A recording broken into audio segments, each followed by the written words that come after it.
Thanks very much and welcome in. Dial Mark Davis on WTIC 1080. Mark Davis started his career in Connecticut in 1980 as host of the state's highest-rated radio talk show. Make the Connecticut connection. 4 years later, he joined the team where he would ultimately spend the next 36 years. Live from WTNH.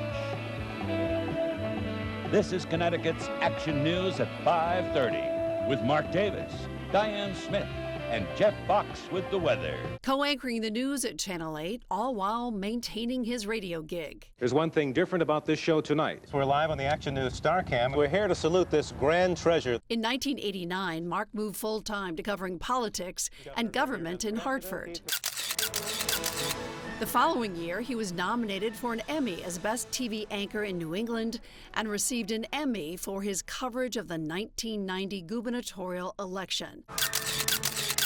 The next year, 2 Emmys for his coverage of the state political battle over the imposition of an income tax.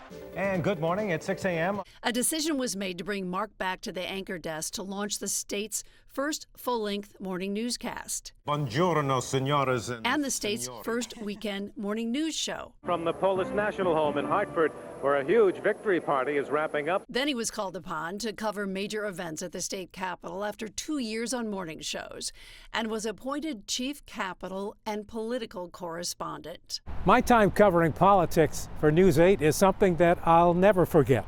I even got to go on the presidential campaign trail when Joe Lieberman ran for vice president. Before the word came down. That major career highlight coming in 2000 when Mark got the big scoop.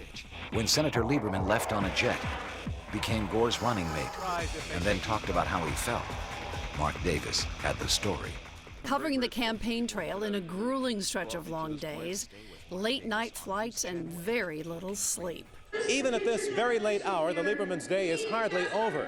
After appearances in Maine and New Hampshire, they moved on to a very late rally in Erie, Pennsylvania. A relationship maintained throughout the years, despite Lieberman never making it to the White House. I have to believe that the highlight of your career in politics was running for vice president with Al Gore. As for someone who was in the White House, President Jimmy Carter. Diane, and President and Mrs. Carter, thank you very much for being with us on Action News at 5:30. Mark sat down with the President and First Lady Rosalind Carter in 1988. Mr. President, thank you very much for being with us. Mark broke a lot of political stories over the years. One of the biggest? News Channel 8 has confirmed that Governor John Rowland will resign from office this evening at 6 o'clock. The resignation of Governor John Rowland. Thank you for the opportunity to serve as your governor. Known for always asking the first question at a press conference, Mark has covered every governor dating back to Bill O'Neill.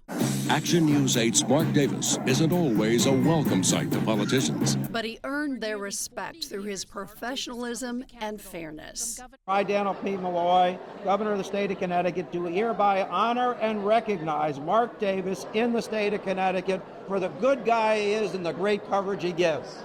Thank you. There was a lot of fun along the way, too. I've seen you somewhere. Yeah, on Action News 8, weeknights at 5:30. Now I got it. I'm Diane Smith. I'm Mark Davis. Right. You keep giving away them great prizes. You do a nice job turning those letters, lady. Thanks. Oh, Vanna, what floor would you like? Give her a spin, Pat. An annual escape from politics. Now, one of the reasons I like to come up here every year is because I can get away from the politics for the day. Although usually the governor comes, but Malloy is in Washington with the Pope.